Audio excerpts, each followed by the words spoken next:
Okay, so this particular story is about a very strange and unusual chapter in my life.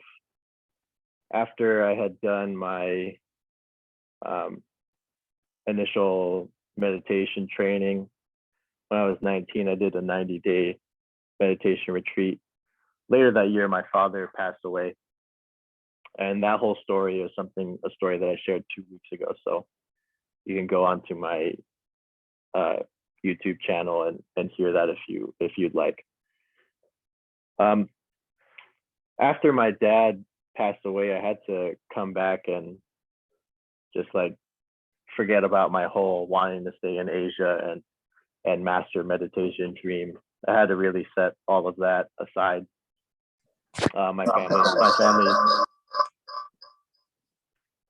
My family needed me to be here, so that's exactly what happened.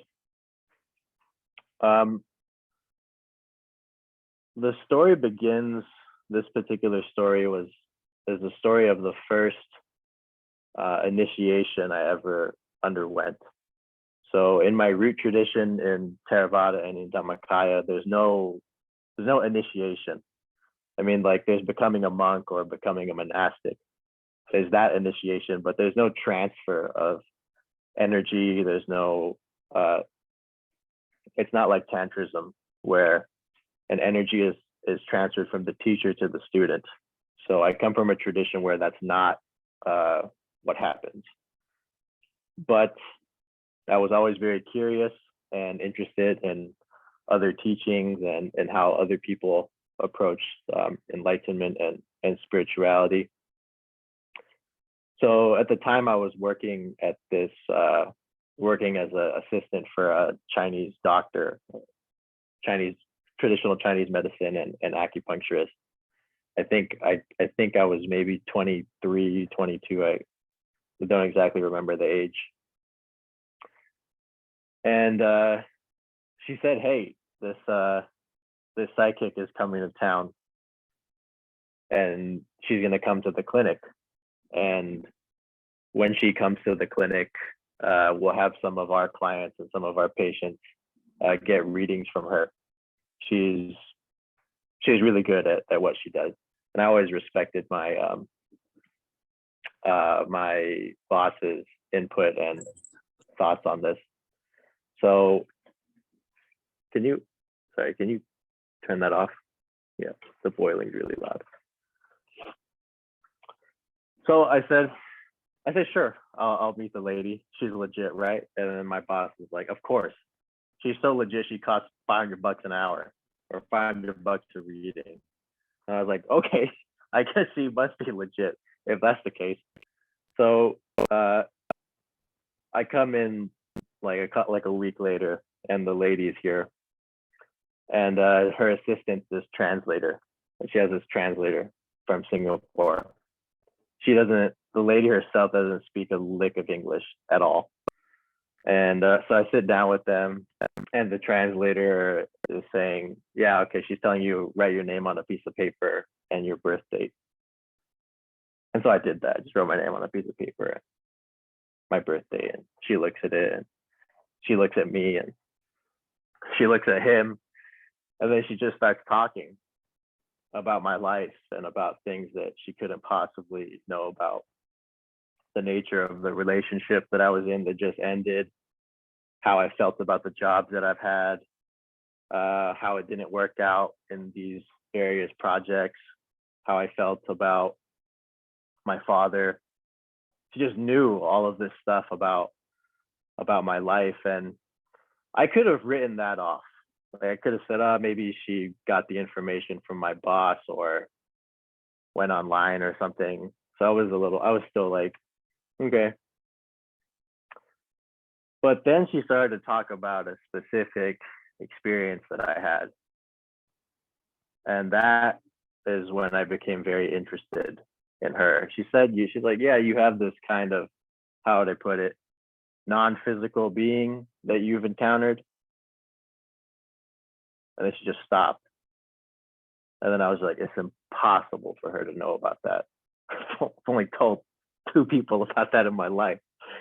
So That got me very interested, and I'm going to share that specific encounter, that specific story, because it ties it to how I became involved in this group.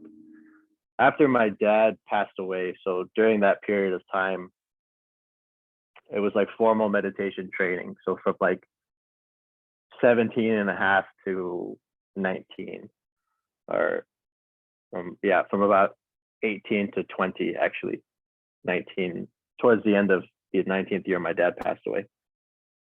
So during this 2-year period, I didn't use any substances, like none, not even pot. I didn't drink, didn't smoke, none of that. And in my earlier years, like 16, 17, I was using psychedelics, and I was taking anything I could get my hands on. I was exploring. But then when I really settled on meditation, I did a 10-day Vipassana retreat, and in Vipassana and also in Dhammakaya, it was very clear: don't use any substances, especially if you're doing deep meditation. This is just a general rule that they have, right? And so I stopped. I said, okay, I'm going to take meditation seriously. I'm not going to use any psychedelics. And so when my dad passed away, after I had done this 2 years of intensive meditation, I was just like, fuck everything. I don't care anymore. Nothing matters now. And like a couple of months after he died, my friends were like, hey, let's go to the beach and like take a bunch of acid. So I was like, sure, man, let's go. And so we go to the beach, and we're camping out. This is like Malibu area, Southern California. And I was really in this like not caring about things, and like not just being disassociated after losing my dad. I was like in shock. So I was like, yeah, sure. I'll take 3 tabs at the same time. And this is after 2 years of not taking anything at all. So I take them. And at first the experience was fine, like very standard light patterns and unfolding of the fabric of vision and reality. That was all okay. But then the trip started to turn very dark, and I started to completely lose control and lose touch with reality. I found myself in this kind of madness loop where I'd be trying to relax in the van, in the front seat, but then I get the campsite, but then I'd relax too much, and I feel like I was like being drawn out of reality. I started to get scared. I'd freak out, and I'd reach for like the door handle, and I'd try to like calm myself down, and then I'd calm down, and then I start relaxing again, and then the whole thing would repeat. So I'm literally like an insane person, just like reaching for the door handle every 3 minutes, hyperventilating, and then calming down and doing it again. And this just repeated on and on. It just wouldn't stop. And it started to get worse and worse. And the nature of the hallucinations became very real. At one point, I experienced myself as me in a straitjacket, having completely lost my mind. I was really there. And my family was like outside the door. They were all saying, oh, he had so much potential. He could have became so many things, and now he's just a crackpot. And I'm just rocking back and forth. And so I go through a series of these kinds of really mind-breaking hallucinations. And it really reached its fulcrum, or its peak, where I really started to break. Sitting there in the car, everything looks normal. And then suddenly I touch my face, and I don't feel my face. I feel my father's beard. I look at my hands, and I don't see my hands anymore. I see his hands. I look down at my body. It's not my body. It's his. I look in front of me, and I'm not in the car anymore. I'm in the place where he used to spend his time. And I became him the night before he died, so I could feel all of the disease in his body. And the rottings of his insides and his intestines and his lungs. And that really started to break me. I couldn't handle that. So, I'm here as my dad. This is how intense this experience was. And I just said, whatever is out there, whatever is listening, help me. Please help me. This is too much. This is too much. Please help me. And help arrived. So suddenly there was an external presence in the experience, and the madness, looping, and hallucination stopped. Like that ended as soon as this presence appeared. And I couldn't see the presence at first. I just felt that someone was there that I couldn't see, and it began to guide and control the trip, what I was thinking, what I was experiencing. And it didn't make much sense. He just said, explained to me telepathically. I said, your friend over there who's sleeping on top of the unpitched tent, in 5 minutes he's gonna wake up. When he wakes up, he's gonna make the posture of the dancing Shiva, and he's gonna stretch and yawn. He's gonna look like this. Okay. Your sister and her boyfriend, they're going to start walking back from the beach. As they start walking back, you'll hear their footsteps getting closer to the car.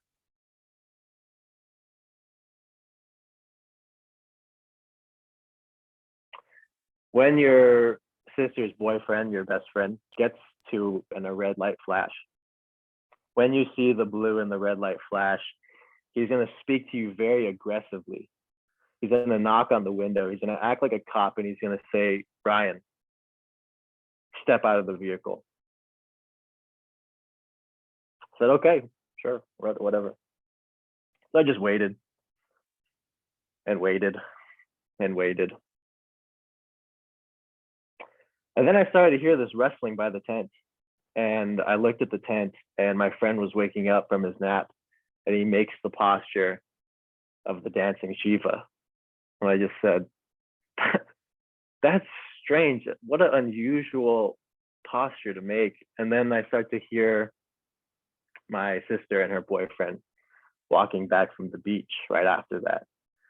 He's getting closer to the car, and I'm like, is he really gonna tell me to step out of the vehicle? He gets to the window. I see a red light and a blue light flash out of nowhere. He also sees it, actually told me that later. He knocks on the window aggressively, and he says, Ryan, get out of the vehicle. And I just said, you've got to be kidding me. Every single aspect of this was, not a beat was missed, not a moment was off from the telepathic images that were received, a few minutes earlier. And so, I was making a lot of noise in the car earlier, or at that time. So I get out of the car, it pulls me out of the car. And the being says, do I have your attention now? And I said, yeah, you definitely do. And then his face overlaid my friend's face.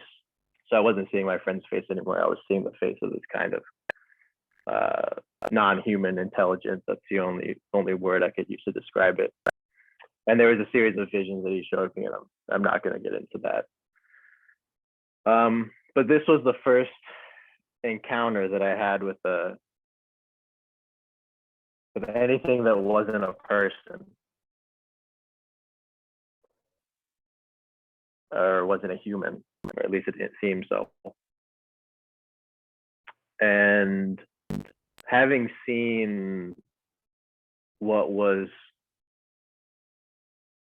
going to happen before it happened, exactly as it was shown that it would happen, I'd say it was so startling that I didn't really think about it after the trip. I kind of just like shelved it and forgot about it. Didn't think much about it. It was a little too strange. So especially the visions that came after the fact, after he said, "Do I have your attention?" None of this made sense, and it had nothing to do with my worldview, and I didn't really see it as serving a function at all, and having any relationship with the spiritual unfolding and interest in meditation that I had. So I'm here in this room with this lady, and she's telling me about this being that I met that day.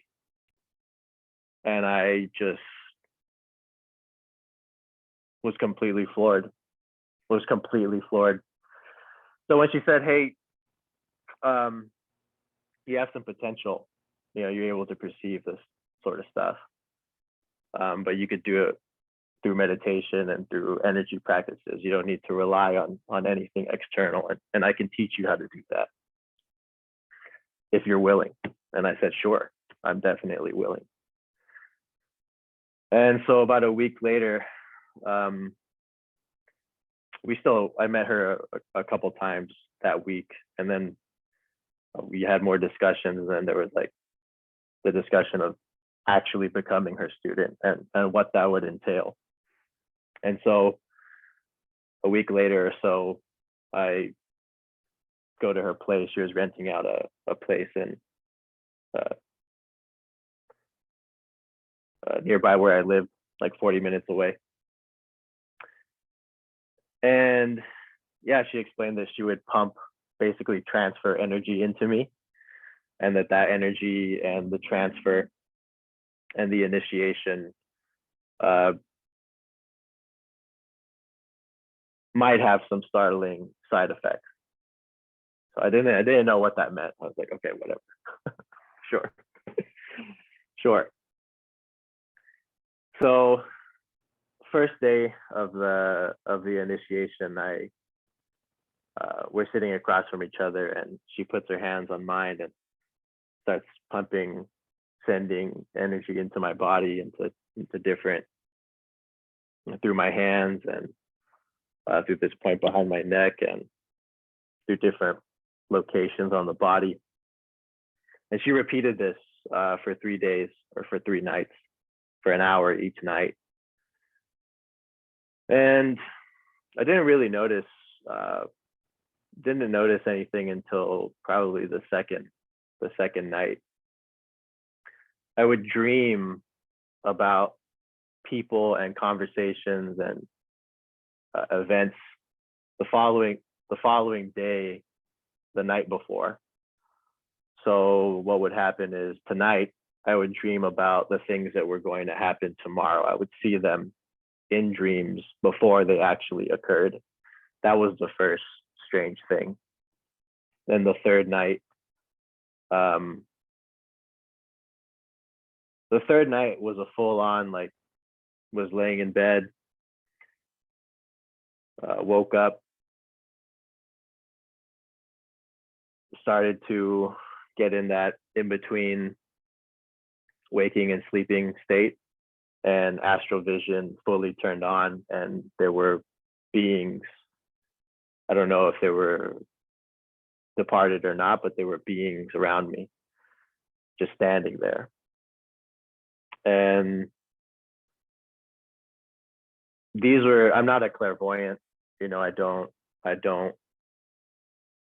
don't perceive this kind of stuff. So it was all very alarming and very surprising. By the time that happened, I was totally sold. 100% hook, line, and sinker. This is the craziest thing. Some of the craziest stuff that's ever happened to me.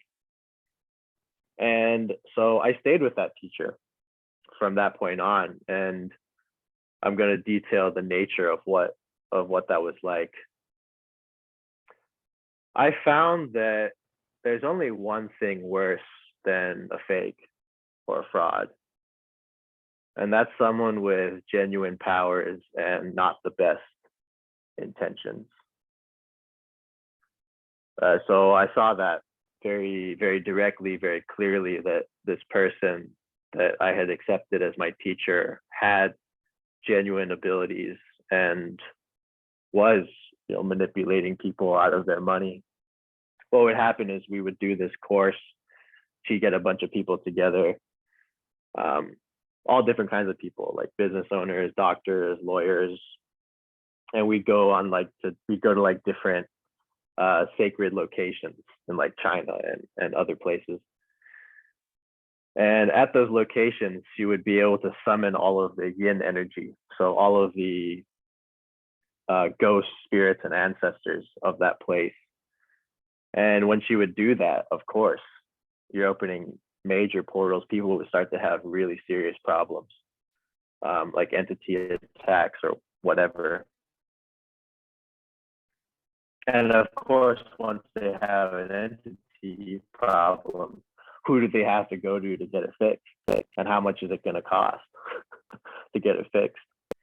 So I saw this happen again and again, people coughing up $10,000, $20,000 to have these problems that were created by the environment relieved or alleviated. And I began to see that despite the kinds of unusual abilities or whatever that began to manifest for me, that it didn't have anything to do with enlightenment.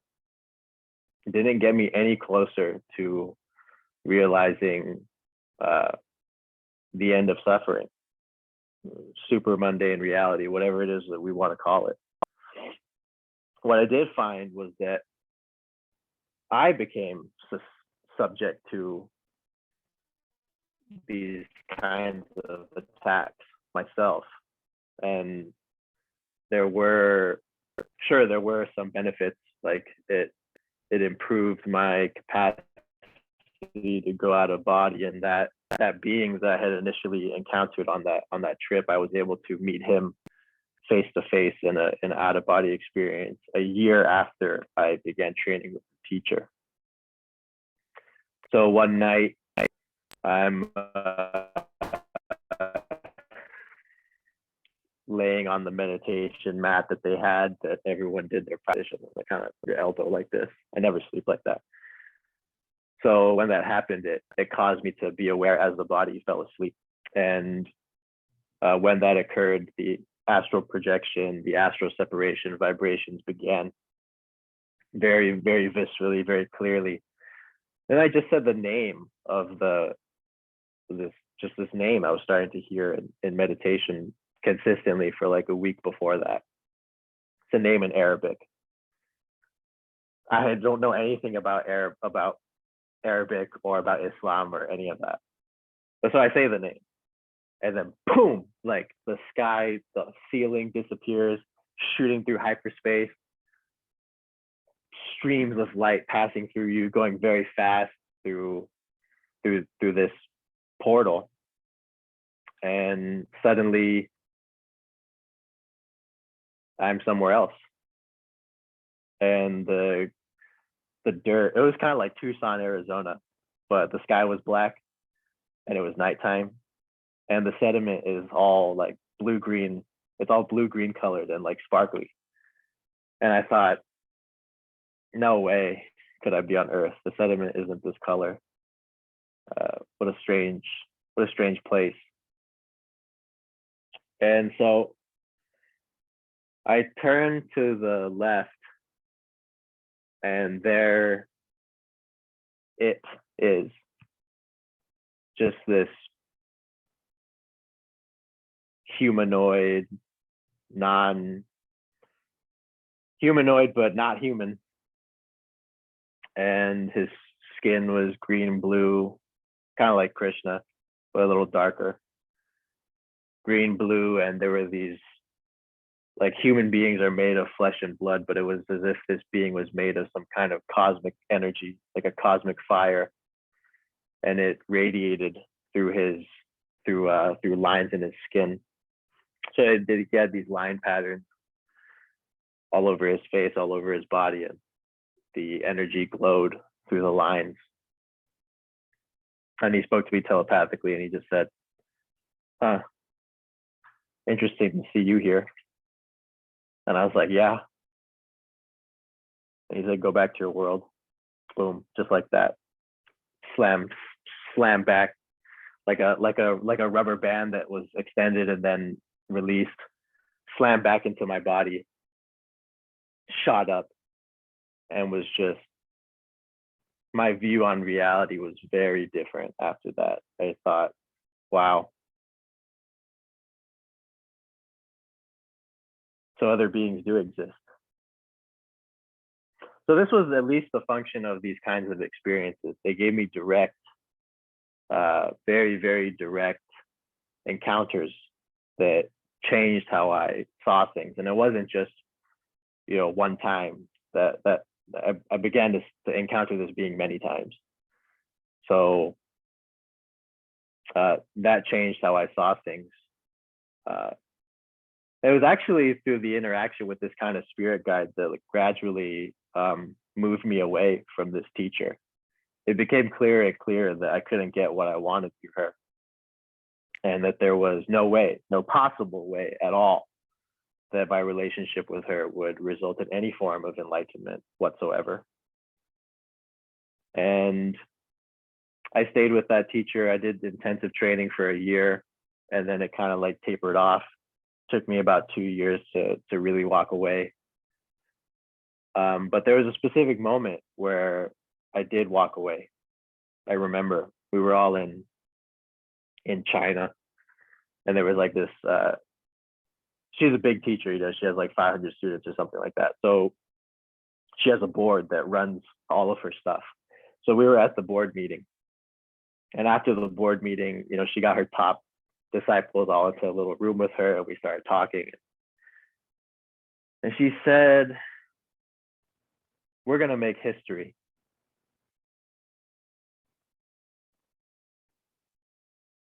Will be remembered, and the empire that I build, each of you will have a stake of it. You'll all be my apostles. And when she said that, I was like, they're all delusional. This is ridiculous. This is absolutely ridiculous. I can't find, there's no way I'm going to find enlightenment through these people. So I left them, and when I expressed that I was going to leave, they actually said, not they, she actually told me, "The power you have is power that I gave to you. You can only do what you can do because of me. Being able to travel to these other dimensions, being that you met, you're going to lose all of that if you leave." I said, "I don't care. this is not working." I have the powers, or whatever. The powers have ensued, but there's I'm not in a lived awakening. The teachers that I read about, things that I've seen in masters, other masters, I'm not, it's not happening to me. And I've followed you for 3 years now, so I know it's not going to happen. So she claimed that I would lose everything, that my life would gradually get worse, and that ultimately I would come back. And they still have this prophecy, because she's a big teacher. They still have this prophecy that, I'm supposed to return, because, she can never be wrong. And she was grooming me as her successor. I was like, yeah, that whole chosen one nonsense. I totally went through that. I was supposed to be like the main teacher for the entire American side of her organization.